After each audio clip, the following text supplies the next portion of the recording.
السلام عليكم متتبعين ومتتبعات قناة مريم، واليوم جبت لكم الجديد، جبت لكم كيكة بمذاق الموز اللي كتجي رائعة وبثلاث طبقات كتجي هائلة.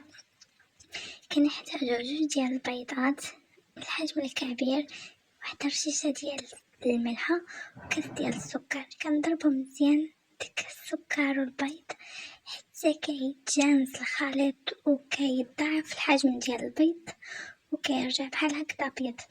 من بعد كنزيدو نصف كاس ديال الزيت وكنضربو مزيان داك الزيت مع البيض حتى كيتجانس لينا الزيت والبيض. ومن بعد كنزيدو 2 كيسان ديال الدقيق الابيض الخاص بالحلويات و3 ديال المعالق صغارين ديال خميرة الحلوى ومعلقه ديال الخل. من بعد كنخلطو داك الدقه ديالنا كنديروها في الطاوه.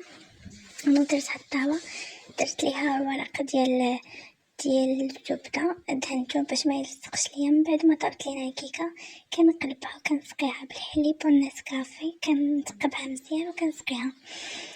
الطبقه الثانيه كنحتاجو نصف لتر ديال الحليب، 2 معالق ديال مايزينا، 2 معالق ديال كريم باتيسري، واحد الكاس ديال السنيده.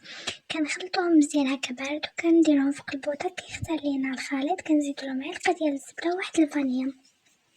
من بعد كنضيفوها الفوق الكيكه ديالنا، كنسرحوها مزيان وكنديروا لها بحال هكا واحد الكيس بلاستيكي. من بعد كنمشيو للطبقه التاليه، كنديروا 2 كيسان ديال الماء، واحد معلقه كبيره ديال النشا، وكنديروا واحد 2 فلون ديال البنان، وكنديروا السكر حسب الذوق. انا استعملت 2 معالق ديال السكر. كنديروا داك الخليط فوق النار حتى بحال اللي كيفد لينا، وكنطفيو عليه البوطه. كناخدو الموز كنقطعوها كشرائح، كنزينوها على حسب الاختيار، كل واحد يزين اللي بغا. انا درت شويه بحال هاد الكارويات بحال هكا. من بعد ما برد لينا شويه داك الفلون كنصبوه فوق الخليط غير بشويه وكنخليوه يبرد، وهذه هي النتيجه ديال الكيك ديالنا. كنخليوه حتى كيبرد